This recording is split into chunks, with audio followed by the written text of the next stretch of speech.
Hello students, स्वागत है आप सभी का आपके अपनी हॉकिंग क्लासेस में। मैं हूं दिनेश। तो स्टूडेंट्स, ये जैसा कि अभी हमने अपने पिछले 3 लेक्चर्स हमारे कंप्लीट हो चुके हैं, जिनके अंदर हमने देखा चार्ज किसे कहा था, उसकी property and numerical, as well as last class में जो हमने एक मेन आर्टिकल पढ़ा था वो क्या था यार आपके पास, भी कूलम्स लॉ। कूलम्स लॉ ने क्या कहा था, भी हमारे पास अगर 2 पॉइंट चार्जेस हैं, अब दिमाग में क्वेश्चन आता है पॉइंट चार्ज क्या देखना है, पिछले वाले में देख लेना भी जाके।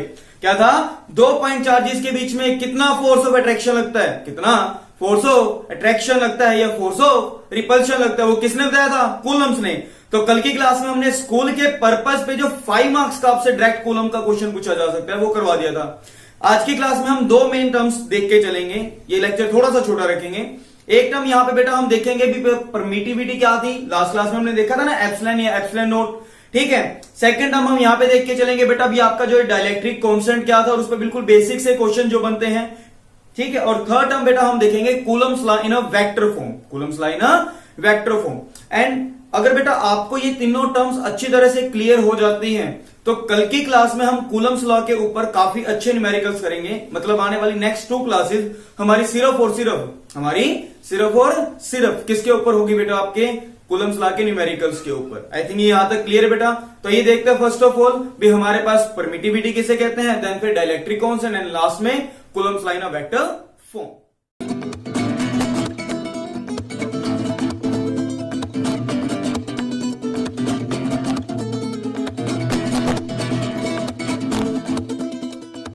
तो स्टूडेंट्स देखिए भी हमारे पास जैसे ये इलेक्ट्रोस्टैटिक का 4th लेक्चर है, जिसमें हम बेसिकली पहली जो टर्म हमने पढ़ने वाले हैं वो थी परमिटिविटी, जिसका सिंबल था बेटा एप्सिलॉन। क्या सिंबल था, इस सिंबल को क्या बोलते हैं, एप्सिलॉन। बेटा ध्यान देके चलना, जो परमिटिविटी का मतलब ही मैंने आपको बताया था क्या था, परमिशन। क्या था, परमिशन। भी एक मीडियम अपने में से कितनी इलेक्ट्रिक फील्ड लाइंस को पास होने की परमिशन देता है वो क्या कहलाता है बेटा, परमिटिविटी। क्या कहलाता है, परमिटिविटी। ध्यान देना क्या कहा, एक मीडियम अपने में से कितना ज्यादा फील्ड को पास होने की परमिशन दे, उसे क्या बोला यार, परमिटिविटी। क्या बोला, परमिटिविटी। नहीं पल्ले पड़ा, अरे कुछ नहीं यार, सपोज कर तो एक गेट पे खड़ा है, कहां खड़ा है, गेट पे खड़ा है। सीधी सी बात है, जैसे मॉल में जाते हैं, मॉल में गए हो, वैसे गए तो हो गए नहीं, कभी देखा उसमें एक एलिवेटर होता है, बाकी एलिवेटर छोड़ो, चलो देखा होगा, वैसे तुम्हारे घर में भी लग रहा होगा एलिवेटर। तो आजकल है ना, गाँव में भी आजकल लगने शुरू हो गए हैं, पड़ोसी वगैरह लगवाने लग गया ना आजकल। बस कोशिश करो तुम भी लगवा लो। अरे ध्यान दो, चलो जैसे तुम मॉल वगैरह पे जाते हो, उसके गेट कीपर लगा होता है, तो गेट पर खड़ा होता है, हाँ है ना, लगा नहीं होता, ठीक है। गेट कीपर खड़ा है, देखो गेट कीपर को क्या परमिशन देते हैं यार, किसको जाने की परमिशन देंगे, कभी नोटिस किया है, नहीं किया क्या, का कोई बच्चा जाने की परमिशन देते हैं स्कूल का, नहीं जाने देते, क्यों, क्योंकि उन्हें परमिशन नहीं है। सीधी सी बात है, अगर मैं कहता हूं मैं आरडीएक्स लगा के सीधा मॉल के अंदर घुसने की कोशिश करूं, क्या मेरे को जाने देंगे, नहीं जाने देंगे, क्यों, क्योंकि इसको परमिशन नहीं है। बट हाँ, फैमिली जाना चाहे वो जा सकती है। तो वो गेट कीपर ने जितनी इंस्ट्रक्शंस उसे मिलती है भी, वो कितनी परमिशन दे रहा है भी, वो उसको आने दे या जाने दे, वही क्या कहलाता है, एक तरह से परमिशन देना। क्या देना, परमिशन देना। जैसे आजकल बॉयज होते हैं वैसे गर्ल्स भी होती हैं, वो क्या करते हैं, दिल में एंट्री करने की परमिशन देना या ना देना, वो भी क्या एक तरह से परमिटिविटी। क्या है, परमिटिविटी। समझ में आ रहा है, नहीं आ रहा है, परमिटिविटी एप्सिलॉन का मतलब ही क्या होता है, क्या, परमिशन। किसकी, इलेक्ट्रिक फील्ड की, आने देना या ना आने देना। समझ में आ रहा है, नहीं आ रहा, पक्का क्लियर है, नहीं है, मुश्किल है, आसान है। अच्छा, परमिटिविटी की डेफिनेशन बता चुका हूं। अच्छा एक बात ध्यान देके चलना, यहां पे अगर एक वर्ड डाल देते हैं एप्सिलॉन नोट। एप्सिलॉन नोट क्या होता है बेटा आपके पास, एब्सोल्यूट परमिटिविटी।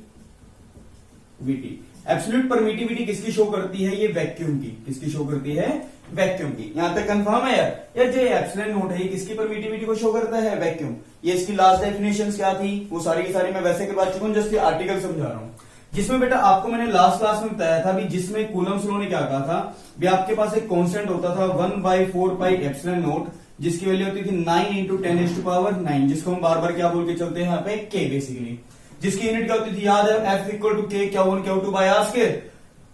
F की क्या थी, न्यूटन, R को उधर फेंका, मीटर स्क्वायर, नीचे वाला Q1 Q2 नीचे गया तो कूलम की -2, आगे या नहीं आगे। तो बेटा आपने जब इसको यहां से सोल्व किया था तो एप्सिलॉन नोट को ऊपर फेंका, इस सारे को नीचे फेंका था, जिसको सोल्व करके फर्दर आपका आता था 8.85 × 10⁻⁻12। ये यूनिट नीचे चलेगी, एप्सिलॉन नोट ऊपर चला गया, तो क्या हो जाएगा फटाफट बताओ, न्यूटन -1, मीटर -2, कूलम स्क्वायर। है ना बेटा? तो ये आपके पास किसकी यूनिट आती थी? एप्सिलॉन नॉट की। यहां तक कंफर्म। अब यहाँ पे बेटा एक मेन छोटा सा क्वेश्चन है जो आई थिंक बोर्ड वालों का भी फेवरेट है, एज वेल एज थोड़ा सा कभी कभी कॉम्पिटिशन में या सीबीएसई बोर्ड में भी पूछा जा सकता है। सिंपल एक बिल्कुल क्वेश्चन है, डायमेंशन ऑफ एप्सिलॉन नॉट क्या होता है आपके पास? देखें बेटा, डायमेंशन ऑफ एप्सिलॉन नॉट, कोई दिक्कत नहीं है, बिल्कुल आसान सा क्वेश्चन है। आपको देखो इसकी यूनिट पता है, इसकी क्या पता है? यूनिट पता है, एक तो वहां से निकाल सकते हैं। बट बच्चों को बेसिकली क्या होता है, यूनिट पता नहीं होती या याद नहीं होती, तब क्या करें? कोई टेंशन नहीं है, आपको फॉर्मूला तो याद हो गया यार। फॉर्मूला क्या था? F equal to Q1 Q2 by what?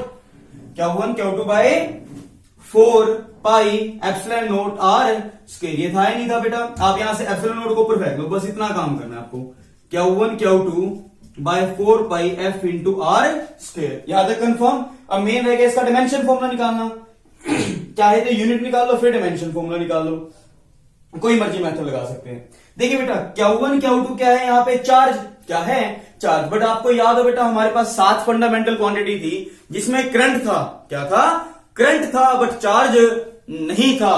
तो इसलिए आपके पास यहाँ पे कूलम को डायमेंशन फॉर्मूले में कंसीडर नहीं किया जाता। तो आपके पास बेटा आपको करना पड़ेगा क्या? कुछ नहीं, चाय पियो, मौज मस्ती करो एंड नथिंग। क्या कहा? क्या रख दू चार्ज को? I is equal to Q by T. सुना है नहीं सुना 10वीं में? पढ़ के आया नहीं पढ़ के आया? वैसे उम्मीद तो बिल्कुल है। तो I कितना हो जाएगा? Q कितना हो जाएगा? I into T. I क्या होता था? करंट। T क्या है? टाइम। चार्ज क्या है? कूलम। हाँ या ना? क्या है? चार्ज क्या है? कूलम। तो एक कूलम की जगह करंट की यूनिट क्या थी? एम्पियर। अरे टाइम की यूनिट क्या थी? सेकेंड। तो क्या कूलम की जगह बेटा एम्पियर इंटू सेकेंड रख सकता हूं? Ampere into second. और अगर 1 कूलम का डायमेंशन रखते हो वो कितना आएगा? देखो एम्पियर आ गया, एम्पियर की पावर 1। सेकेंड किसका था? टाइम। टाइम की पावर 1। मतलब आप 1 कूलम की जगह ये इसका डायमेंशन फॉर्मूला यूज करोगे, करना पड़ेगा, ऑप्शन नहीं है। तो एप्सिलॉन नॉट कितना आ गया? देखो Q1 Q2 दोनों डायमेंशन फॉर्मूला सेम, तो क्या रख दिया बेटा? A into T1। अगला भी कितना है? A into T1। थोड़ा सा लेंथी प्रोसेस से करवा रहा हूं ताकि समझ में आ सके। 4 पाई मैथमेटिकल फंक्शन है, आपको याद हो, कोई भी मैथमेटिकल फंक्शन होता है उसका कभी कोई डायमेंशन नहीं होता। F क्या है? फोर्स। क्या है? फोर्स। फोर्स का डायमेंशन फॉर्मूला क्या था बेटा? M1 L1 T minus 2। R क्या है? सेपरेशन। सेपरेशन का डायमेंशन फॉर्मूला क्या होता था? L2। यहां तक कंफर्म? कोई दिक्कत नहीं? कुछ कैंसिल हो रहा है? नहीं। चलो फिर इसको रीअरेंज करें। देखो m की पावर सिर्फ एक अकेली है, m को ऊपर लिख दिया, तो क्या लिख दिया गया बेटा? m की पावर -1 हो गया। बढ़िया। अब l को सोल्व करें। l देखो L1 L स्क्वायर कितना हो गया? L cube. ऊपर कुछ है नहीं तो L क्यूब ऊपर जाके किसका हो गया? L की पावर -3। अच्छा अब t को देख लें। t कितना बेटा? देख t की पावर -2। t की पावर -2। ऊपर कितना? t square. ये -2 ऊपर चला गया, t की पावर +2। टी स्क्वायर पहले था, टी स्क्वायर हो रहा है, क्या आ गया? टी की पावर 4। आगे नहीं आ गया। और ampere into ampere, it become ampere square. तो that's the dimension formula for epsilon nought. ये समझ में आया नहीं है यार? That's the one of the easiest and one of the अच्छा क्वेश्चन जो बुक्स में पूछा जाता है एंड आपके फाइनल एग्जाम में, आपके जो टेस्ट वगैरह हो बेटा, इसकी वैल्यू, इसमें 2 चीजें याद रखनी है, एक ये वैल्यू, एक इसका डायमेंशन फॉर्मूले का ये निकालना। ये इंपॉर्टेंट है आपके लिए, ठीक है बेटा? इसको लाइट मत लेके चले जाना। सीबीएसई बोर्ड में अब तक 3 से 4 बार ऑब्जेक्टिव में 3 से 4 बार मायने रखता है, सिर्फ इसकी वैल्यू पूछी गई है। हरियाणा बोर्ड में भी कम से कम 5 से 6 बार इसकी अब तक वैल्यू पूछी गई, सिर्फ वैल्यू, और वो भी क्या? Epsilon not. सीबीएसई बोर्ड में 2 बार अब तक क्या पूछा गया है? Dimension formula. एक बार ये जेईई मेन में भी आ चुका है। अब बताइए, मतलब है ना अपने आप में इंपॉर्टेंट। कुछ जने इसको इग्नोर करके चले जाते हैं, बट इग्नोर करने वाली चीज नहीं है। समझ में आ गया बेटा? चलिए आज फिर हम एक और नई डेफिनेशन देखते हैं यार। इसे हम बोलते हैं, क्या बोलते हैं? चलो छोड़ो, चल एक काम करते हैं यार, पहले एक छोटा सा एग्जांपल लेता हूं। और मैंने कहा जैसे तुम हो, किसी को बुरा लगे तो पहले ही जोड़ जो, मैं पहले ही कह रहा हूं, कोई बाद में टुंकी करो, है ना भाई? और किसी ने गलती से मम्मी पापा को शिकायत लगाई ना, फिर पिटोगे बेटा। घर आके मैं कुछ नहीं कहूंगा, तुम भी मत कुछ कहना, ठीक है? मैंने कहा यहाँ पे एक सुंदर कन्या, क्या है, एक सुंदर कन्या, और यहाँ पे है एक आपकी तरह कोई एक मोटा पतला सा लड़का, है ना, मान सकते हैं। क्या कहा है, क्या सुंदर कन्या, और ये क्या है, आप वर्गे, जो समझ सकते हैं, जो आपको खुद मानते हो। वैसे मन ही मन में कुछ विचार अलग अलग चल रहे होंगे किसी किसी के, चलिए चलने दें, हम उसमें कुछ नहीं कर सकते। बाय चांस आपने सुंदर कन्या को प्रपोज किया, उससे आपकी शादी हुई, क्या होगी, शादी। बाकी चांसेस कम है, चलो मान लिया, जस्ट इमेजिन। क्या कहा, आपकी उस सुंदर कन्या से शादी होगी, बट वो लड़की निकली खड़ूस। क्या निकली, लड़की खड़ूस। बाय चांस टाइम बीता, एक बेबी हो गया, चलो अच्छी बात है। क्या हो गया, अच्छी बात है। अब मैंने क्या कहा, अब मैंने क्या कहा, दोनों के बीच में लड़ाई हो रही है। क्या हो रही है, दोनों के बीच में लड़ाई। तो यहाँ पे मुझे फोर्स लगा। फोर्स कितना लगा, F, मान सकता हूं। कितना फोर्स लगा, F, ठीक है। जब आपके बीच में कोई नहीं था, बट बाय चांस एक छोटा सा बेबी आ गया भगवान की दया से, ठीक है। तो अब एक बात बताओ, मम्मी पापा जब लड़ेंगे, बेबी छोटा सा बच्चा आया, उसने रोकने की कमी करी, क्या करेगा, अभी ना लड़ो, सीधी सी बात है। तो ये फोर्स थोड़ा सा कम हुआ होगा, ज्यादा। कुछ सोचो, भी दो जने आपस में लड़ रहे हैं, बेशक चाहे बीच में एक छोटा सा बच्चा आए, क्या आए, छोटा सा बच्चा। जैसे फॉर एग्जाम्पल, जब कुछ नहीं था तब इनके बीच में फोर्स कितना लग रहा था, 50 न्यूटन। जब एक बच्चा आ गया, इसने 5 न्यूटन कम करवा दिया, अभी 5 न्यूटन कम लड़े, तो बच्चा कितना, 45 न्यूटन। कब, जब बेबी बचा, सॉरी बेबी आ गया, तो बच्चा कितना, 45। चलो ठीक है, बेबी थोड़ा सा और बड़ा हुआ, फिर भी तुम्हारे बीच में लड़ाई कितने की हो रही थी, 50 का ही लेके चले। बट दूसरा बेबी आया, वो कौन सा, इससे बड़ा, उसकी स्ट्रेंथ आपको रोकने की ज्यादा होगी। क्या होगी, स्ट्रेंथ ज्यादा। बट माई चांस उसने सपोज करो ज्यादा रोक दिया, कितने अमाउंट से, 12 अमाउंट से। कितने अमाउंट से, कल। तो अब आपके पास नेट फोर्स कितना बचेगा बेटा, 38।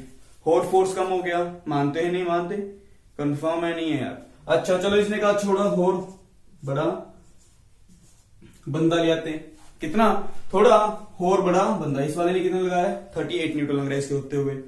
उससे ऊपर वाला आया, उसने सपोज करो 40 न्यूटन कम कर दिया, कितना, 40 न्यूटन कम कर दिया, कितना बचा, 10 न्यूटन। फिर एक तरह से आपने देखा भी, जैसे जैसे ये बच्चे बढ़ते जा रहे हैं, भी बीच में दो पार्टिकल्स के बीच में अगर कोई एक मीडियम आता जा रहा है, अगर वो मीडियम वीक है तो उसकी वजह से फोर्स कम होगा, बट थोड़ा कम होगा। थोड़ा मीडियम स्ट्रॉन्ग आया, फोर्स कम होगा, थोड़ा सा ज्यादा कम होगा, है ना। और अगर कोई एक ज्यादा ही स्ट्रॉन्ग मटेरियल को वहां पे ले आते हैं, इंसर्ट करवा देते हैं, तो उसकी वजह से वहां पे फोर्स तो लगेगा, क्या लगेगा, फोर्स तो लग रहा है, बट वो और भी कम हो गया। और बाय चांस अगर यहां पे कौन आ जाए, खली आ जाए, कौन आ जाए, खली। उसने कहा, इसने लड़ने की कोशिश करी, इसने लड़ने की कोशिश करी, इसने बेचारे ने ऐसे बोले, लड़ते रहो, लड़ेंगे नहीं ना, नहीं लड़ेंगे, मानते नहीं मानते। तो उस टाइम पे फोर्स इनके बीच में कितना लग रहा होगा, 0 न्यूटन। तो पहली बात तो दिमाग में डाल के चलना, जो सबसे बड़ा बंदा होता है, इसे बोलते हैं कंडक्टर। क्या बोलते हैं, कंडक्टर। और जो एक चमचे होते हैं बोलते हैं डाइलेक्ट्रिक्स। क्या बोलते हैं, डाइलेक्ट्रिक्स। याद रखना, भी सिर्फ इसकी रियल डेफिनेशन कब पढ़ेंगे, कम से कम 25 से 30 लेक्चर के बाद, अभी नहीं। सो ध्यान दो, क्या कहा, दो पार्टिकल्स के बीच में जो फोर्स लगता है, क्या लगता है, फोर्स, वो डिपेंड करता है उनके बीच में आने वाले मीडियम में। और मीडियम की स्ट्रेंथ, मीडियम की स्ट्रेंथ भी उसने कितने फोर्स को कम किया या कितने फोर्स को बढ़ाया, उसे ही हम क्या नाम देते हैं, डाइलेक्ट्रिक कांस्टेंट। याद रहेगा एग्जांपल से, भी दो मीडियम्स के बीच में जो बंदा आया, उसकी वजह से जो फोर्स कम हुआ, उसे ही क्या बोला गया, उस फोर्स के रेशियो को डाइलेक्ट्रिक कांस्टेंट। क्या बोलते हैं बेटा, डाइलेक्ट्रिक कांस्टेंट, जिसका रियल सिंबल यहां पे के यूज होगा, या इसी का एक दूसरा नाम होता है जिसे हम बोलते हैं रिलेटिव। अभी बताऊंगा हर एक वर्ड का मतलब क्यों है, पर मीटी वीटी, जिसका सिंबल होता है एप्सिलॉन आर। यहां तक याद रखना। एक और होता है स्पेसिफिक हीट कांस्टेंट, बट वो बाहर में जाने, तो हमारे बुक में किसी में लिखा हुआ नहीं है। समझ पा रहे नहीं पा रहे हो? अब ध्यान दो, इसकी डेफिनेशन ने क्या कहा भी, मैं बोल दूंगा इसकी डेफिनेशन। इसने क्या कहा बेटा, भी अगर दो चार्ज पार्टिकल्स हैं, एक Q1 और एक कौन सा है बेटा, Q2, मान सकते हैं, और इन दोनों के बीच की सेपरेशन कितनी है, आर। तो इनके बीच में लगने वाला force in vacuum, force in vacuum वो कितना होता था, आपको याद हो गया होगा, Q1 Q2 by 4 pi epsilon not are square. ये था या नहीं था, बस इस फॉर्मूले में पूरा लिखूंगा इस वाले आर्टिकल में, उसके बाद सारों में शॉर्ट फॉर्म में ले लेंगे। क्या कहा था कि दो पार्टिकल्स के बीच में अगर वैक्यूम है तब उनमें लगने वाला फोर्स, अगर इनके बीच में कोई एक मीडियम भर दिया जाए, क्या भर दिया जाए, मीडियम, ठीक है, ये मीडियम भर दिया आपने, भर सकते हैं नहीं भर सकते, जिस मीडियम का डाइलेक्ट्रिक कांस्टेंट कितना है, के। अब ये के कितना वो भी देखें। तो उसने कहा जो force between them in this medium is what, आपको पता है separation same, charges same, medium रखने से फोर्स में जो चेंज आया वो कितना हो जाएगा, आपको याद है Q1 Q2 बाय 4 पाई। आपको कहा था ना अगर वैक्यूम है तो एप्सिलॉन नॉट आएगा, अगर कोई मीडियम है तो खाली एप्सिलॉन आएगा, है ना। बस एप्सिलॉन नॉट का एप्सिलॉन नॉट हटा देना और यहां कितना आएगा, आर स्क्वायर। यहां तक समझ में आ रहा नहीं आ रहा, क्या कहा बेटा, बिल्कुल प्यार से समझा रहा हूं, ध्यान से समझना, थोड़ा सा इंपॉर्टेंट है हल्का सा, क्योंकि आगे आने वाले आर्टिकल्स में आपके पॉइंट की क्लैरिटी जरूरी है। डाइलेक्ट्रिक कांस्टेंट ने क्या कहा, दो चार्ज पार्टिकल्स के बीच में जो फोर्स ऑफ अट्रैक्शन लगता है, कब, जब वो वैक्यूम में थे, to the force of same charge particles when placed in a medium. दोनों के बीच का जो रेशियो आता है, दोनों के बीच का क्या आता है बेटा, रेशियो, उस रेशियो को ही हम क्या नाम दे देते हैं हमारे पास, डाइलेक्ट्रिक कांस्टेंट। भी उसने कितना कम किया है, कितना ज्यादा किया। तो के का जो फॉर्मूला निकला वो फॉर्मूला क्या होता है, force between two charge particles when placed in a vacuum, force between two charge particle placed in a vacuum to the force between same charge particle when placed at same distance in a medium। तो यहां क्या आ जाएगा, force in a medium। ये समझ में आ रहे हो, that's the real definition। बेटा वैसे डेफिनेशन ऊपर लिखनी चाहिए थी, बट मैं यहां समझाने के लिए यहां पे लेके चल रहा हूं। समझ में आ रहा है, क्या कहा, दो चार्ज पार्टिकल्स को जब वैक्यूम में रखा, उनके बीच में लगने वाला फोर्स टू द, बाय में मतलब डिवाइड में, कब, जब उन्हीं चार्ज पार्टिकल्स को सेम सेपरेशन पे रखा, बट जब क्या रख दिया, मीडियम, तो उनका जो रेशियो होता है उसे क्या बोला जाता है, डाइलेक्ट्रिक कांस्टेंट। समझ रहे हो, लिख लो एक बार, डेफिनेशन में बोल देता हूं। The force between two charge particles when placed in a vacuum to the medium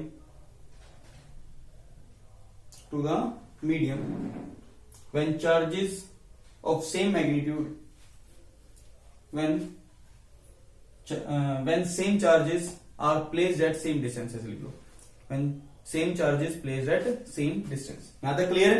अच्छा, के की वैल्यू रख दें यार ऊपर से, देखो के की वैल्यू क्या है, आपको पता है, फोर्स इन अ वैक्यूम का फॉर्मूला क्या था, Q1 Q2 by 4 pi epsilon not are square. और नीचे वाले में यहां पे क्या आ जाएगा, Q1 Q2 4 pi epsilon not are square, epsilon आ जाएगा, है ना बेटा। रख दी वैल्यू, आर स्क्वायर ने आर स्क्वायर को मार दिया, Q1 ने Q1 को ताड़ दिया, 4 पाई ने 4 पाई को हरा दिया, मार दिया। तो के की वैल्यू कितनी आ गई बेटा, एप्सिलॉन बाय एप्सिलॉन नॉट। तो that's the concept of dielectric constant. यहां तक समझ में आया। अब देखो, permittivity of medium to the permittivity of vacuum, इन दोनों का रेशियो ही क्या कहलाता है बेटा, डाइलेक्ट्रिक कांस्टेंट। क्या कहलाता है, डाइलेक्ट्रिक कांस्टेंट। ये कल की क्लास में मैंने कहा था ना, रिजल्ट करवाया था, ये समझ में आ गया कहां से है। तो बेटा एक बात ध्यान देके चलना, परमिटिविटी, दो परमिटिविटीज का जब रिलेशन आपस में लिया गया, क्या करा गया, रिलेशंस आपस में लिया गया। पॉइंट क्लियर हो रहा है, लिया गया, एक की परमिटिविटी को दूसरे के साथ कंपैरिजन किया गया। जहां पे भी कंपैरिजन आता है तब वहां पे एक रिलेटिव वर्ड आता था, तो इसलिए बेटा डाइलेक्ट्रिक कांस्टेंट को एक वर्ड और दिया गया, रिलेटिव परमिटिविटी, जिसका फॉर्मूला भी क्या है, एप्सिलॉन बाय एप्सिलॉन नॉट, और जिसको हम के भी बोल सकते हैं। कोई दिक्कत नहीं है। हम अच्छा एक मेन क्वेश्चन यहां पे पूछता हूं, डायमेंशन ऑफ डाइलेक्ट्रिक कांस्टेंट, फटाफट बताओ क्या आएगा। उम्मीद है हर एक बच्चे से आंसर आ जाना चाहिए। फटाफट, आपके पास 3 सेकंड है, मेरे को इसका आंसर बताओ। मुझे सुन नहीं रहा, वैसे सुनेगा भी नहीं यार इस टाइम पे। अच्छा, एक चीज और, यूनिट ऑफ डाइलेक्ट्रिक कांस्टेंट क्या होगी। यार कुछ सोचो क्या होना चाहिए, निकल गया क्या है, अरे यार चल ध्यान दे, बढ़िया है, सही है। देख के का क्या है, force in vacuum by force in medium. Force की क्या थी यूनिट न्यूटन, नीचे भी क्या है न्यूटन, न्यूटन बाय न्यूटन क्या हो गया cancel, newton by newton get cancel out, it is a unitless, तो it is also dimensionless quantity. यहां तक समझ में आ रहा है नहीं यार बेटा, पक्का कंफर्म हुआ भी डाइलेक्ट्रिक कांस्टेंट क्या था, समझ में आ रहा है। अब मेन रोल आता है इसकी वैल्यू क्या है, हमें क्या पता चला कौन से बच्चे की कितनी है कितनी नहीं, इसके रिगार्डिंग में आपको एक टेबल प्रोवाइड करवा दूंगा नेक्स्ट आवर क्लास, ठीक है। ये आप बुक से भी देख सकते हैं जो जो रिक्वायरमेंट्स हैं, बट हाँ मेनली आपको 3 रिजल्ट्स यहाँ पे याद रखने पड़ेंगे। Values of dielectric constant that is के और एप्सिलॉन आर। देखो k इज इक्वल टू 1 होता है किसके लिए बेटा, ये याद रखना पड़ेगा वैक्यूम के लिए, for vacuum medium, for vacuum, ठीक है। अच्छा k is greater than 1 for dielectric, या इसकी जगह इसका मतलब ही क्या है, और इसको ऐसे लिख लो यार तुम्हारे लिए ना थोड़ा सा आसान रहेगा, फॉर एनी अदर मीडियम, क्या था कोई भी मीडियम हो वैक्यूम को छोड़ के उसके लिए के की वैल्यू क्या होगी, हमेशा 1 से बड़ी होगी। अच्छा के इक्वल टू इनफाइनाइट होता है फॉर कंडक्टर के लिए, K is equal to 1 for vacuum, K is greater than 1 for medium and K is equal to infinity for conductors के लिए होता है आपके पास। ये बात समझ में आ रही नहीं आ रही बेटा, ये आपके पास मेन वैल्यू रहेगी। अच्छा के की वैल्यू कभी भी 1 से कम नहीं होती, कभी भी 1 से कम नहीं होती। आपको कई बार क्वेश्चन दे देंगे बी के for the conductor is dielectric constant value, the value of dielectric constant for conductor is infinite, which of the flowing quantity does not represent a dielectric medium, 0.7, 0.8, 1 और 2, कौन सा है, नहीं कौन से शो कर, कौन से बड़ी वाली, वो आपको आई थिंक मेरे ख्याल से क्लियर है। बाकी इसके ऊपर काफी न्यूमेरिकल्स भी करेंगे। यहां तक समझ में आ रहा है बेटा, यहां तक समझ में आ रहा है या नहीं आ रहा, आ गया ना। तो आइए इसके ऊपर एक और हम आर्टिकल देखते हैं, वो कौन सा हमारा Coulomb's line of vector form. तो स्टूडेंट्स ये जैसा कि अभी हमने देखा है अभी डाइलेक्ट्रिक कांस्टेंट किसे कहा गया था, एज वेल एज उसके ऊपर यूनिट्स वगैरह देखी थी, ठीक है बेटा। तो डाइलेक्ट्रिक कांस्टेंट के ऊपर ना 1-2 क्वेश्चंस बनते हैं, वो पहले सिंपल समझ लो, फिर उसका एक कंपटीशन का एक पॉइंट बताता हूं, बहुत ट्रिकी कॉन्सेप्ट है, क्या है ट्रिकी कॉन्सेप्ट है। देखिए बेटा पहला तो उसके अंदर आपने पढ़ा था भी डाइलेक्ट्रिक कांस्टेंट किसी भी में 2 चार्ज पार्टिकल में क्या होता था, force in a vacuum to the force in a medium. कहने के लिए फॉर्मूला बहुत इजी सा लगता है, बट इसके ऊपर जब क्वेश्चन आते हैं ना बच्चे कंफ्यूज हो जाते हैं। कैसे क्वेश्चन आते हैं पहली बात ध्यान देना, बिल्कुल सिंपल मेथड बता रहा हूं। जनरली आपके पास क्या कहेंगे भी जैसे 2 चार्ज पार्टिकल्स थे, क्या थे बेटा 2 चार्ज पार्टिकल्स थे जिनके बीच में कोई फोर्स लग रहा था 20 न्यूटन, ठीक है। अगर उनके बीच में कोई एक क्या रख दिया मीडियम जिसका डाइलेक्ट्रिक कांस्टेंट था 2, then force in a medium, समझ रहे हो।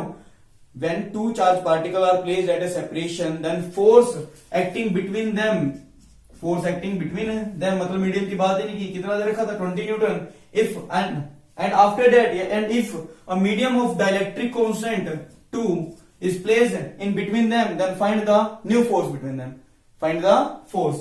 देखो सीधी सी बात है, मतलब जब खाली था तब कितना था 20 के रख दिया और मीडियम में पूछ लिया, बिल्कुल आसान क्वेश्चन है, आप आई थिंक कर लेंगे। तो कितना हो जाएगा बेटा फोर्स इन अ मीडियम, कर लोगे, जो आपका सोल्व करके आएगा दैट्स द रिक्वायर्ड आंसर, बिल्कुल रद्दी क्वेश्चन। ये आपके स्कूल के रिगार्डिंग बहुत अच्छा क्वेश्चन मानते हैं। क्या मानते हैं स्कूल के रिगार्डिंग अच्छा, क्यों? क्योंकि बच्चे इस वाले फॉर्मूले को हटा देते हैं, याद नहीं रखते, सीधा एक फॉर्मूले का रट्टा मार लेते हैं के equal to epsilon by epsilon naught, but उससे ज्यादा इंपॉर्टेंट इसकी जनरल डेफिनेशन में यार, समझ रहे हो। ये यहां तक क्लियर हो गया। अच्छा जी अब आता है थोड़ा सा अच्छी बात करता हूं किसके रिगार्डिंग, आपके कंपटीशन के रिगार्डिंग, ठीक है बेटा। और एक आप सभी बच्चे के लिए रहेगा बेटा भी जो भी बच्चे जल्द से जल्द आपका हमारे चैनल पे सब्सक्राइब में रहेंगे, स्टार्टिंग से ही हमारी जो फैमिली के साथ रहेंगे, उन सभी बच्चों के रिगार्डिंग हम अपनी तरफ से कोशिश करेंगे जितने ज्यादा से ज्यादा बच्चे हैं वो सभी के सभी भी अपने चैनल को subscribe and like and share जरूर करें, जितने भी बच्चे हों, क्योंकि उनके बाद बेटा आपके कंपटीशन या ट्रिकी कॉन्सेप्ट्स की अलग से वीडियोस होंगी, समझ पा रहे हैं बेटा। तो वो जो भी हमारे फैमिली मेंबर स्टार्टिंग में रहेंगे उनके रिगार्डिंग वो फ्री ऑफ कॉस्ट रहेंगे सभी, ठीक है। बट बेटा जो बाद में आते हैं देन उनके रिगार्डिंग वो थोड़ा सा पेड में रहेगा। बट उसके रिगार्डिंग ना चलते हुए हमारे पास काफी ज्यादा ट्रिकी कॉन्सेप्ट होंगे, जैसे उसमें से एक छोटी सी ट्रिक मैं यहाँ करवाने की कोशिश करता हूं।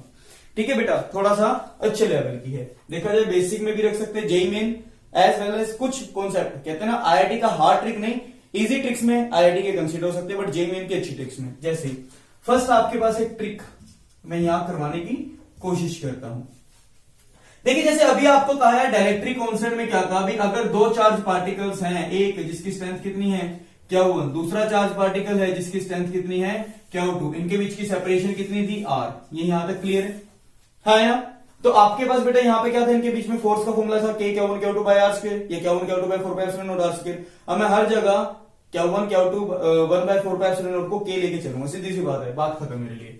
अब इसके बाद मेरे को कहीं पे भी बार बार इसकी जरूरत नहीं पड़ेगी, तो इसलिए K को क्या लेके चलेंगे 1 by 4 pi epsilon naught। अच्छा मैं बताओ, अगर वैक्यूम पड़ा सीधा फॉर्मूला लिख लो, पूरा मीडियम भर दिया तब भी कोई दिक्कत नहीं है, बट क्या ऐसा जरूरी है भी सारी की सारी जगह यार एक ही मीडियम से भरे? क्या ऐसा नहीं हो सकता अभी यहां पे कुछ पोर्शन रख लिया बाकी खाली छोड़ दिया?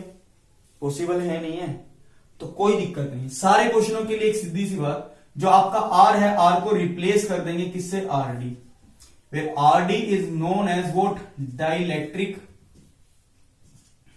distance। क्या कहलाएगा बेटा, डाइलेक्ट्रिक डिस्टेंस या सेपरेशन। पॉइंट क्लियर है? तो ये जो आपका RD होता है इसको याद रखना, इसका प्रूफ है कंपटीशन की जब अलग से बैच स्टार्ट होंगे वहां पे इसका प्रूफ करवा के चलूंगा, बट यहां पे आपके लिए ट्रिक का काम करेगा। क्या है, root of dielectric constant, root of dielectric constant into इनकी सेपरेशन, भी कितने मीडियम तक, या उसकी विड्थ ऐसे लिख सकते हैं, उसकी विड्थ भी वो कितनी चौड़ाई तक वहां पे एग्जिस्ट करता है, और ये उसका सारों को क्या कर देंगे, समेशन, जितने भी होते जाएंगे। जैसे दो तीन क्वेश्चन करते हैं प्रैक्टिस के तौर पे, जैसे केस फर्स्ट मैं लेके चलता हूं, या क्वेश्चन फर्स्ट, कुछ भी माना। मैंने कहा बेटा अभी अगर आपके पास दो चार्ज पार्टिकल्स हैं, एक कौन सा Q1 और दूसरा कौन सा Q2, दोनों के बीच की सेपरेशन कितनी थी R। अब आपने यहाँ पे एक स्लैब रख दी, जिस स्लैब की थिकनेस कितनी है बेटा T, डाइलेक्ट्रिक कांस्टेंट कितना है K, then force between them. कोई दिक्कत नहीं है, रद्दी क्वेश्चन है, आपको पता है RD निकालना है। यार टोटल सेपरेशन कितनी थी R, T किसने ले ली, इसने, बच्ची कितनी R माइनस टी, मतलब R माइनस टी किसके पास है, वैक्यूम के पास, और T थिकनेस किसके पास है, डाइलेक्ट्रिक स्लैब के पास। तो कोई दिक्कत नहीं है, K of slab, dielectric constant of slab into इसकी थिकनेस है ना, plus dielectric constant of vacuum कितना है 1, अभी बता के हटा था, और इसकी सेपरेशन कितनी बची वैक्यूम के पास, R माइनस टी, तो it can be written as root K T plus R minus T, that's your R D. आ गया नहीं आ गया? पुटिंग वैल्यूज, आपको जो जनरल फॉर्मूला पता है, क्या था formula, K Q1 Q2 by r d का स्क्वायर, वैल्यू पुट कर देना, दैट इज रिक्वायर्ड आंसर। एक मीडियम रख दिया। अच्छा अगर यहीं पे दो मीडियम रख दे, पॉसिबल है नहीं?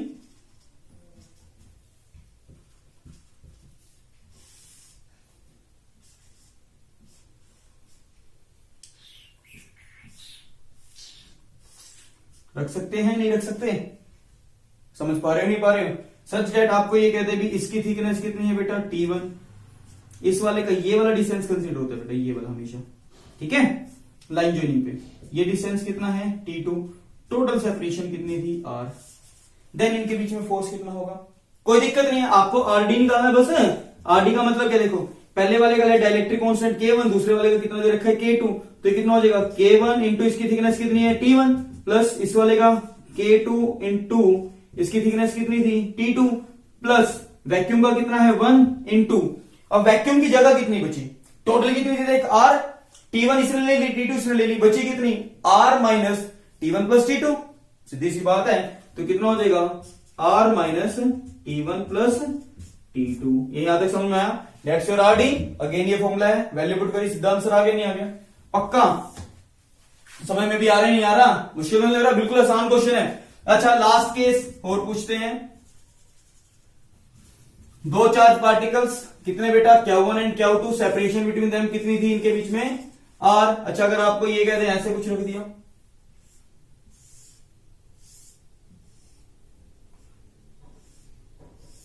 पॉसिबल है?